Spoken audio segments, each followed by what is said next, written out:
This is a story that I know 45 doesn't care about. It says 53 journalists alone this year have been killed.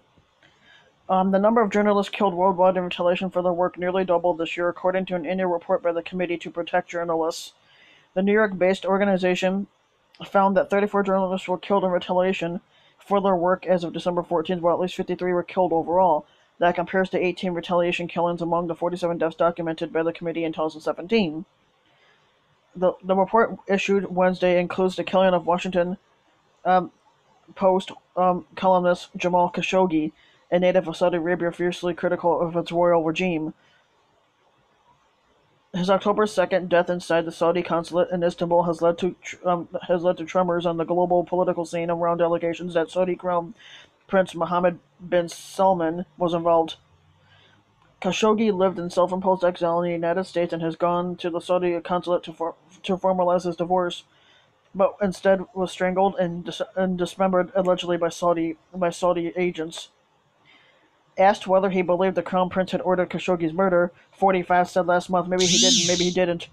While the squatter condemned the violence against journalists, the committee noted that he has called them enemies of the people. In addition to retaliation killings, journalists have died in combat or crossfire or on other dangerous assignments. The deadliest country for journalists this year has been Afghanistan, where 13 of them were killed. Some in back-to-back blasts staged by suicide bombers and claimed by the militant group Islamic State, according to the reports. Media Freedom Group Reporters Without Borders said Tuesday that the U.S. made it into the top 5 deadliest countries for journalists this year for the first time, but 6 died, including 4 people who were among were 5 people killed by a gunman who opened fire in the office of Maryland newspaper Capital Gazette on June 28th. Yeah, remember that one? The shooting was the deadliest single attack on the media in recent history.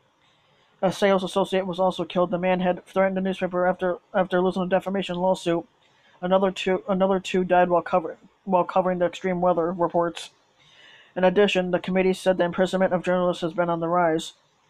The context for the crisis is varied and complex and closely tied to changes in technology that have allowed more people to practice journalism, even as it has made journalists expendable to the political and criminal groups who once needed the news media to spread their message, the committee said in its report. Time magazine last week recognized jailed and killed journalists as its Person of the Year, including Khashoggi, Maria Ressa, who was imprisoned in the Philippines, Wa Lone, and Kaya Sako, imprisoned in Myanmar. I'm not sure if I'm saying those right.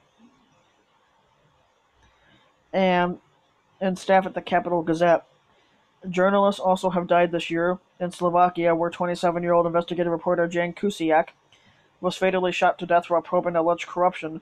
Last year in Malta, Daphne Caruana Galiza, on a similar mission, was killed by a bomb placed in her car. At least 4 journalists were murdered in Mexico, 2 in Brazil, and 2 Palestinian journalists were shot and killed by Israel soldiers during protests in the Gaza Strip, according to the report. In Syria and Yemen, 2 of the worst civil war decimated countries, the fewest journalists were killed since 2011. 3 died in Yemen, and in Syria, the committee recorded 9 deaths compared to a high of 31 in 2012. However, the drop may be due to limited access or extreme risks that discourage media visits, the committee said. Now, for me, it's all fun when you're a reporter and you're actually on TV and you get to see yourself. But now it's becoming more if people don't want to do it now because they don't want to have to be killed for just reporting something that people might not like. That's one of the reasons why I choose to stay home and report my news stories on my phone. I said fuck it if I'm going to go out into some foreign country and have my ass killed.